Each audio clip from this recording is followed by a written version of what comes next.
Hey guys, welcome back to my channel. In today's video, I'm going to be reacting to the third episode of the Ben 10 series, the Kracken. I'm not a huge fan of this episode, and I think I once said on Reddit that it was my least favorite of the classic series episodes. But who knows, maybe my opinion on it will change when I rewatch it. Or maybe this will be one of the first episodes I rank lower than A tier. If that sounds interesting to you guys, then stick around, and give this video a like, and share it with your friends if you enjoyed it. If you're new around here, I'm planning to do a react video to all of season 1 of the original classic series Ben 10 show, and maybe even the rest of the series, depending on the reception to these videos. So do your best to let me know if you want this series to continue, down in the comment section below. I say this because I'm recording this video in advance along with the other two, in order to gauge what people think about this series, as well as see if weekly uploads are something that is possible for me to do and maintain regularly. But anyways, with all that preamble out of the way, let's go ahead and dive straight into the reaction now, shall we?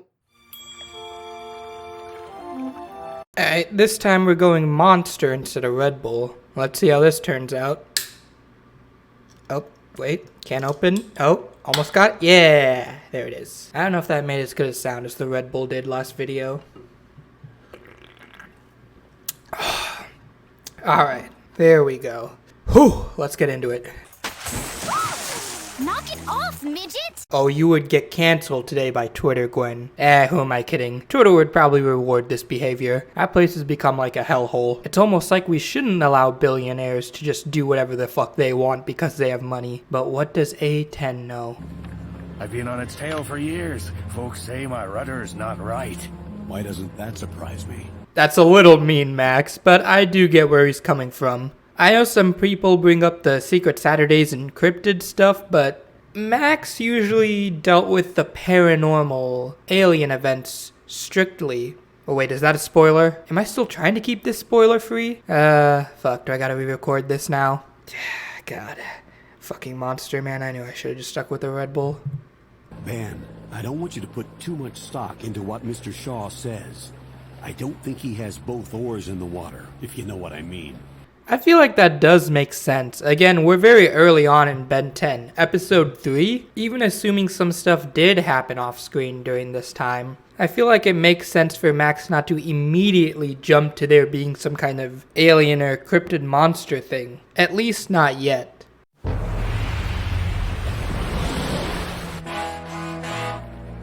How many times does that doofus think I'm gonna fall for this? Okay, but it wasn't Ben signing the horn. Come on, Gwen. Max is there too. Like, he wouldn't approve of that. Come on now. Use your head, young Gwendolyn.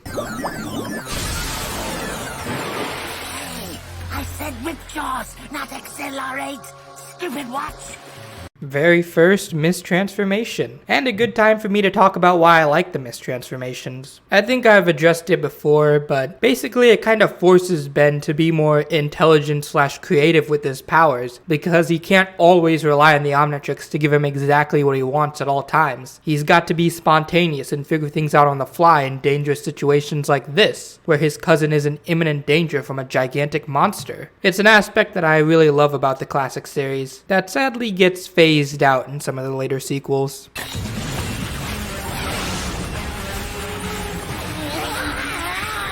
How fast is this? I've heard people say Accelerate's top speed is 200 miles per hour, but isn't like running on water at least, what, like 400? Although, now that I think about it, maybe it's Accelerate's feet, since they're like balls, it's easier for him to glide against water? Maybe I'm overthinking it. Thanks for the save. Hey, you did that on purpose! Did he though? I feel like Accelerate always kicks up a ton of dust, right? Like he's going insanely fast. Like even when he was running in the water, there was like really large ripples in the current. I'm probably overthinking things again. Who better to snag a lake monster than the guy with the monster buster on his wrist? I'm afraid this is just gonna have to be the one that got away, son.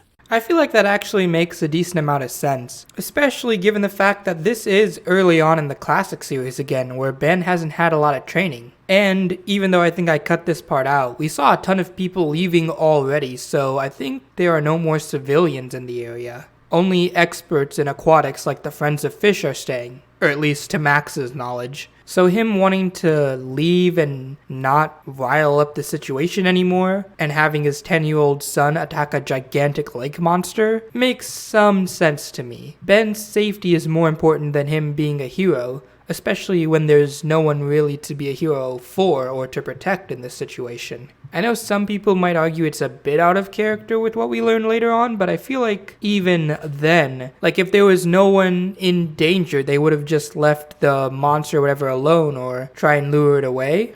Fuck. Am I making this not spoilery? Man, I don't know. I guess we'll just continue and see what happens. Actually, a pretty nice bathroom for an RV. Only one way to flush her out, with a little live bait. Maybe I should go with you. You know, just in case. No need. I've got my dive buddy right here. I can't tell if this is super responsible of Shaw, keeping Ben away from danger while still letting him prove that he wasn't crazy and thus make him feel better, or if it's super irresponsible for essentially kidnapping a 10-year-old and then just leaving him on a boat stranded in the middle of the ocean.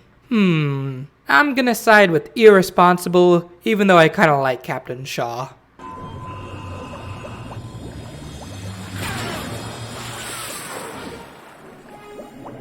Okay, yeah, this was actually irresponsible though. Come on now, Shaw. Look before you shoot. Don't you know night diving is dangerous, old-timer? Unless, of course, you went with a friend. I work alone.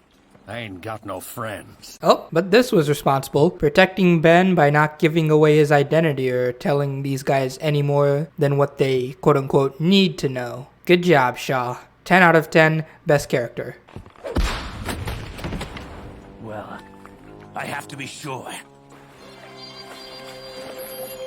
Alright, so I've always been back and forth about this episode, and I think the reason why is because these Friends of Fish guys just aren't that great of an antagonist in my opinion. Like, I kinda like the twist that the monster is actually just a mother trying to protect her babies, but these guys are about as unimpressive as it gets. I mean, I guess I do like that they're more grounded Ben 10 villains, but here's my hot take here. I don't like the grounded Ben 10 villains. I prefer it when they're just trying to take over the world. Yes, go ahead and comment about how dumb A10 is. But seriously though, it's always more fun to me seeing Ben go up against these like Herculeanly strong and Goliathly tall monsters or enemies or warlords like Vilgax when compared to the more average human villains. Again, both have their place, but if I had to pick one, I would definitely pick the latter instead of the former. See, this is what I'm saying. I like the unique, grounded approach to these aliens. They have weaknesses you wouldn't expect, like being weak to water, because he's basically just a really large bug, which isn't that unique for an alien. It's not like he can, like, teleport or something, or, I don't know, this is just going off the top of my head here. Shoot fire, create plant life, create toxic gases, regenerate, and is super strong on top of all that. If that was an alien, that would certainly be very unrealistic and not at all grounded like Stinkfly is here in the classic series. But I'm sure there's no alien like that in Ben 10, right?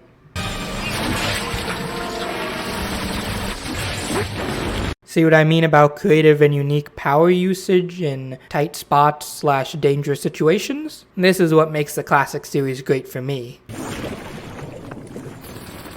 Alright, I was gonna save this for the end of the video, but I think Shaw would have actually made a better antagonist here. Think about it. At first he comes off a little crazy, but then like Ben, you slowly sympathize with him and see him as the kind of underdog hunting this evil Kracken monster down, only for it to turn out that the Kracken is actually just an innocent mother protecting her babies from Shaw's constant advances. He wouldn't have to be totally evil either for this twist to work. He could just be kind of obsessed with proving himself since everyone has basically made fun of him and called him crazy for the past like 20 years for believing in this Kracken monster. And the end could see Ben confronting him either as Ben himself or in one of his alien forms, like Ripjaws, in order to try and explain the situation to Shaw and get him to back down. I think it not only could have been more complex that way, but also just more engaging in general. I don't know. I don't hate the Friends of Fish guys that much. I just find them kind of meh is all. They're basic mercenaries with not that many interesting character traits / personality quirks, and Melville is the only one I can even remember off the top of my head. I don't even think the other guys got names, so yeah. Basically, he's like a more boring Van Rook, for those of you that actually watch Secret Saturdays. Otherwise, he's a more boring Enoch, I guess. I can't really think of a comparison off the top of my head. A worse crab, because he's human. Yeah, like a human crab. Not the animal, the, villain crab. Yeah, this monster's not working, guys. I'm sorry. All this talk doesn't change a thing. Mummy or not, that beast is mine. See what I mean? Shaw just makes more sense to me. He's so hard-headed and stubborn after like 20 years of hunting this thing that he can't see any other perspective. It just works better for me as an antagonist. But I don't know, maybe I'm obsessing over what the story could be instead of what it is, and that's clouding my vision of this episode. We'll see at the end with the ranking. It'll take a while until the police can get here. Wait, I thought that thing was broken last episode. Damn, those androids really can survive anything. You don't know what you're doing. A monster's a monster, and I know a monster when I see one. See, that speech just hits harder for me. But, whatever, I'm obsessing too much about what the story could be. You wanna mess with a monster? Try me on for size. Alright, but this is actually a really good part of the episode. The three-way battle that takes place between Melville, Ripjaws, and the Kracken is just... it's chef's kiss. Peak Ben 10, baby. It's incredible. And it's definitely the saving grace of this episode, in my opinion. I'm not sure to call that a hint to Max's past, or just kind of a funny little bit. I'm going to assume both for now, but it's not the most explicit of hints, like say the one in the last episode. All right, buddy. We can do this the easy way or the hard way. Now this is more of a hint though. Like, look at Gwen's face right now. She's like, what is Grandpa Max saying? I didn't know he had this kind of personality deep inside. It's almost like he was more of a cop back in the day, instead of a plumber. See what I mean about the three-way battle being the saving grace of this episode?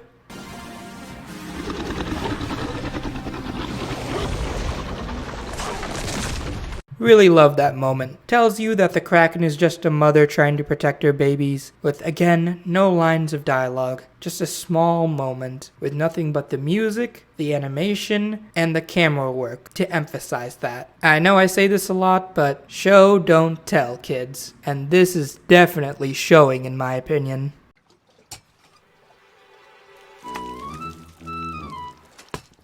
But I could have sworn.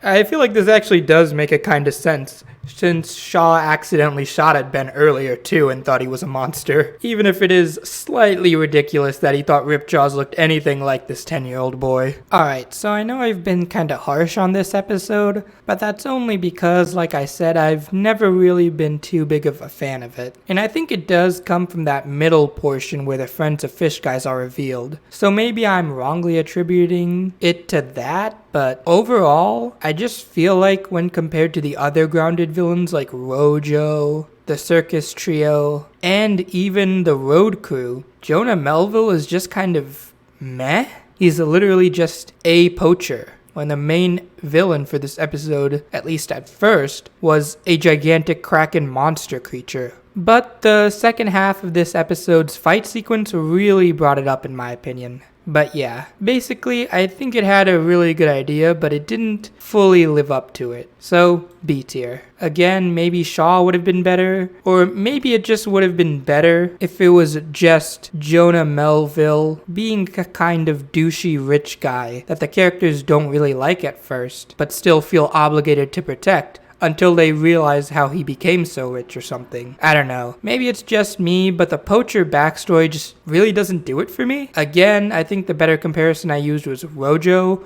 Rojo was already pretty terrifying on her own, but she couldn't really stack up to someone like Ben thanks to all his powers with the Omnitrix. So later on when she does get that power, it reinforces how dangerous she is. Whereas Melville isn't that dangerous to start off with, and is only really dangerous thanks to the suit, and even then, he never feels quite as scary as someone like Rojo. I don't usually like to compare episodes, but that's really the only way I can sum up my thoughts. But yeah guys, anyway, this episode is in B tier. If you disagree, just let me know why down in the comment section below. But anyways guys, that about wraps up this episode. If you're new around here and really liked this episode, then I'd recommend subscribing since I plan to react to all of season 1 of the classic series. So subscribe if you want to see that. And let me know how much you enjoyed this episode by leaving a like and sharing it with as many people as possible, because I'm currently kind of recording these in advance and don't really know the general reaction yet, so if it is indeed positive, make sure to do your best to let me know. Otherwise, I don't want to waste your guys' time with episodes/videos you don't really like. That's all for now though guys. I'll see you guys in my next upload. Till then, bye!